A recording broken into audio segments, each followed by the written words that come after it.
Zeit geht weiter, die Erde bewegt sich. Die Zeiger drehen sich, egal was du versuchst, du überlebst nicht. Jeder muss seinen Weg gehen, anders geht's nicht.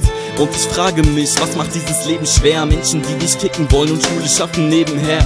Menschen, die dich stressen, Menschen, die vergessen, was es überhaupt bedeutet, einen Menschen zu verletzen. Wenn ich's mir so überlege, geht es immer um Respekt. Bist du ein Mann oder lebst du im Versteck?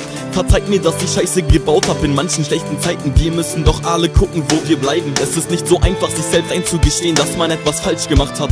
Wenn du's nicht schaffst, bleibst du dieses Kind von damals. 1000 Sachen, die mich abfucken jeden Tag. Hauptsache, du machst das Allerbeste aus der Gegenwart. Zeig mir den Weg und ich werd ihn beschreiten. Es ist nicht so einfach, sich selbst treu zu bleiben. Ich greif nach der Welt, doch krieg sie nie zu fassen. Ich weiß nicht, was kommt, denn ich leb für den Augenblick. Sag mir, was bringen dir 1000 Scheine auf deinem Konto, wenn du trotz all dem nichts bekommst, was dir fehlt?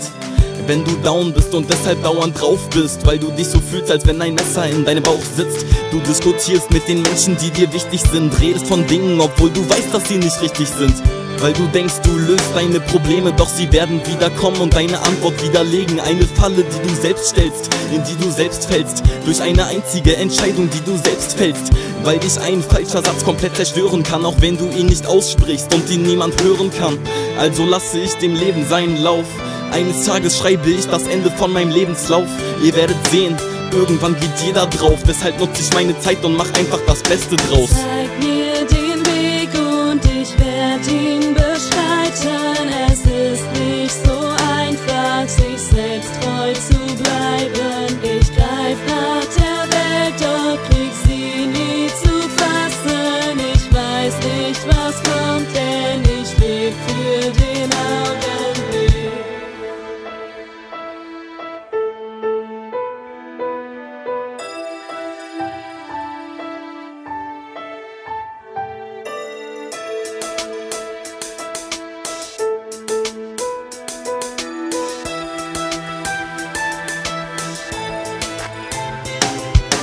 Zeig mir den Weg und ich werd ihn beschreiten.